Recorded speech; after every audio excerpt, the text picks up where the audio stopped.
Selamat datang di Chills Media.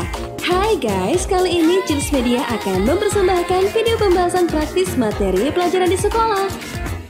Jangan lupa nonton semuanya, biar kamu dapat menyelesaikan soal kimia materi konsep mol. Selamat menonton.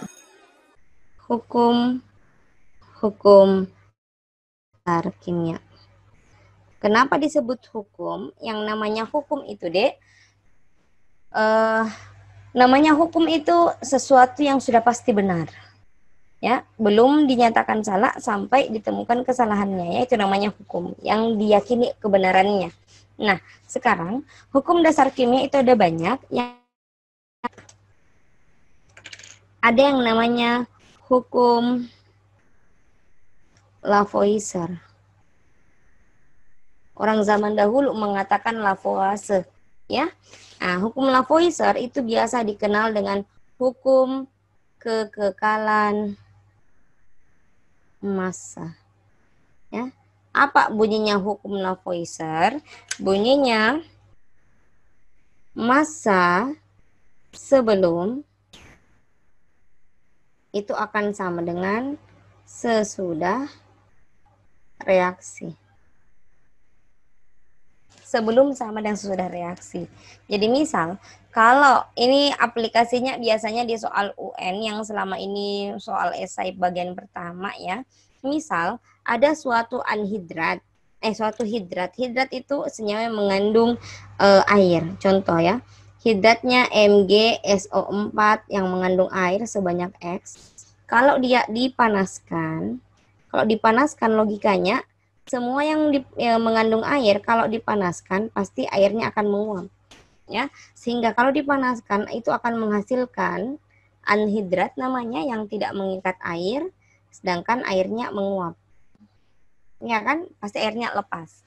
Nah, seandainya MgSO4 yang dipanaskan di sini misalnya 6 gram, setelah dipanaskan tersisa MgSO4 5 gram, maka banyaknya air berapa gram?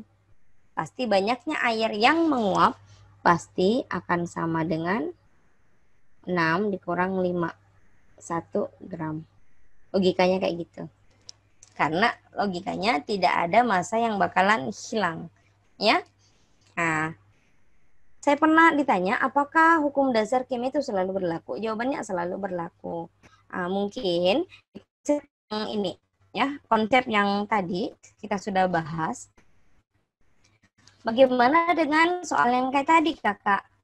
Hidrogen dan nitrogen masing-masing 28 gram. Berapa gram NH3 yang terbentuk? Dari perhitungan NH3 yang terbentuk cuma 34 gram. Nah, berarti tidak berlaku dong, Kak, hukum dasar kimianya yang hukum Lavoisier. Karena sebelum reaksi itu harusnya 56 gram. Ya, setelah reaksi seharusnya juga 56 gram. Kemana yang 22 gramnya? Kalau kalian tanya yang 22 gramnya, itu ada di sini yang bersih. Jadi 28 gram ini tidak bereaksi semuanya.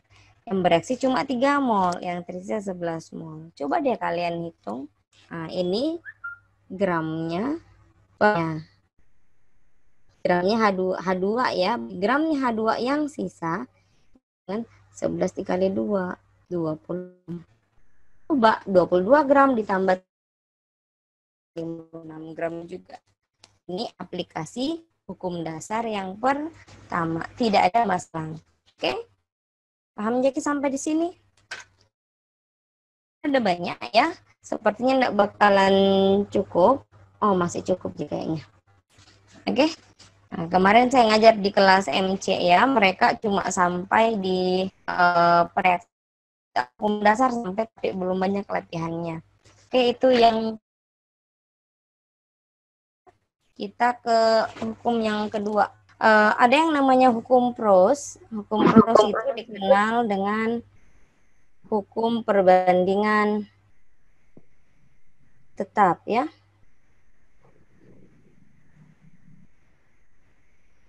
Oke, hukum perbandingan tetap. Apa bunyi hukum Proust? Bunyinya perbandingan massa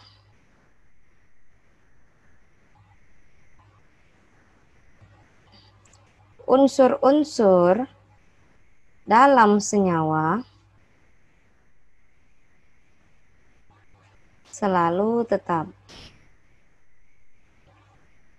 Oke? Jadi intinya perbandingan massa unsur dalam senyawa selalu tetap. Nah, bagaimana caranya kita mengetahui ini massa unsur dalam senyawa, ya? Jadi untuk membuktikan hukum Proust, kita perlu menghitung massa unsur dalam senyawa, ya. Rumusnya, misal ada senyawa, suatu senyawa dengan rumusnya misal senyawanya adalah AXBY. Berarti A indeksnya adalah X, B indeksnya adalah Y. Nah, bagaimana caranya kita mau menentukan massa A dalam AXBY dan massa B dalam AXBY? Nah, kalian bisa gunakan massa A, ya, menentukan massa A itu akan sama dengan AR-nya A bandingkan terhadap MR-nya AXBY dikali dengan massanya AXBY. Dengan catatan di sini harus disamakan jumlah A di atas dan di bawah. Di bawah ini kan A-nya sebesar X. Maka supaya sama, yang di atas juga kalian harus kali sebesar X. Oke? Jadi, menentukan massa unsur A dalam senyawa AXBY, kalian bisa gunakan rumus massa A sama dengan X kali ARA dibagi MR AXBY dikali massa AXBY. Begitu juga mencari massa B, ya. Oke. Kalau di soal yang ditanyakan adalah berapa persentase A dalam senyawa, kalian gunakan rumus sama, ya. AR-nya A, kalian bandingkan terhadap MR-nya AXBY. Cuma Kak, karena yang turun, Kak. ya, sabar Dek. Nah, cuma karena yang ditanyakan di sini persentase, maka kalian kali saja dengan 100%. Ingat, konsepnya masih sama. Jumlah A di atas dan di bawah harus sama, ya. Yang di atas sebesar A, yang di bawah ada indeksnya X. Berarti kalian kali X. Kita mau buktikan aplikasi hukum Proust, ya. Misal, aplikasi hukum Proust, ya. Misal, saya kasih dua konsep, ya. Misal, yang pertama di sini diketahui ada H2O. Massanya 18 gram. Nah, ini saya akan buktikan, saya bagi dua, ya. Ada H2O yang 18 gram, ada juga yang H2O-nya itu 72 gram. Nah, sebagaimana kita ketahui, AR-nya H itu sama dengan 1, AR-nya O sama dengan 16. Ini sama, ya. Nah, sekarang saya minta, coba kalian tentukan massa hidrogen dan massa oksigen. Massa hidrogennya berapa? Massa oksigennya berapa? Dapat?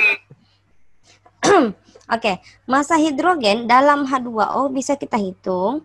AR-nya hidrogen dibagi MR senyawa, ya, MR-nya H2O dikali massanya H2O. Dengan catatan hidrogennya harus sama jumlahnya atas dan bawah. Di bawah di sini ada 2 hidrogennya, berarti kita kali 2. Ya, maka dapatnya 2 dikali AR-nya H1 dibagi MR-nya H2O. Kalau kalian hitung, H itu 1 kali 2, 2, O itu 16, berarti totalnya 18. Dikali massa H2O 18. Sengaja saya pakai angka yang gampang dihitung, ya. Ini kalau kita hitung, 18-nya dicoret, ya, sama-sama, dapatnya 1, dapatnya massa hidrogennya 2 gram. Dengan cara yang sama, kita bisa hitung massa oksigen. Berarti, massa oksigen, AR-nya O, dibagi MR-nya H2O, dikali dengan massanya H2O, ya. O-nya di bawah cuma 1, berarti indeksnya kita kali 1. P1 kali ARO 16 dibagi MR-nya H2O masih 18 kali 18. Ini mati ya. Ini dapatnya 16 gram. Oke? Bisa ya? Nah, bagaimana untuk kasus yang kedua yang H2O-nya 72 gram. Jadi yang berbeda dengan kasus pertama, sisa massa H2O-nya kita ganti ya. Jadi 2 dikali ARH dibagi MR H2O dikali massa H2O. Ini akan kita dapatkan 2 kali 1 dibagi 18 dikali 72 gram. Oke, berapa nih dapatnya?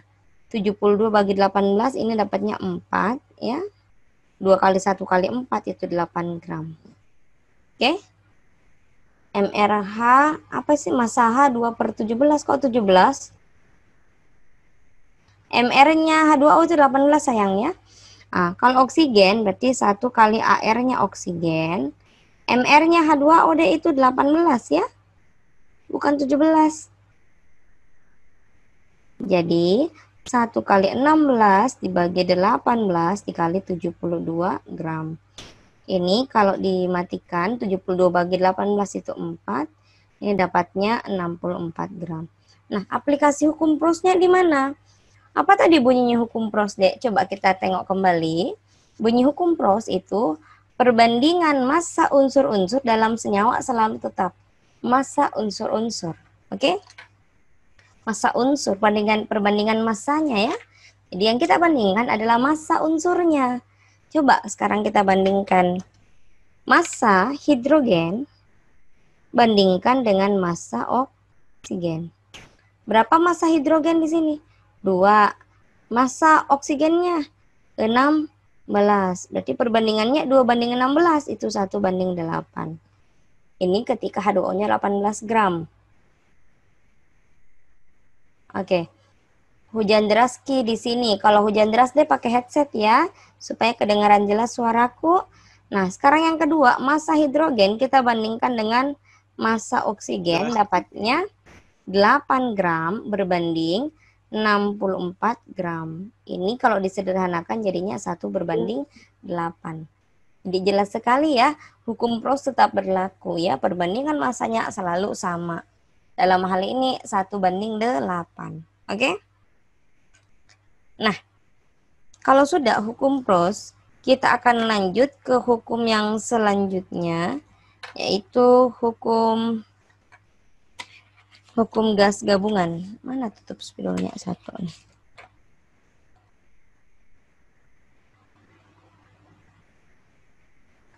Ini hilang tutup spidol. Oke.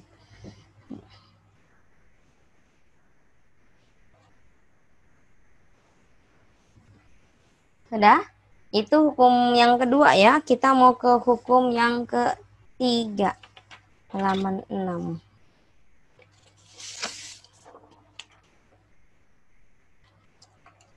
Hukum yang ketiga, halaman 6.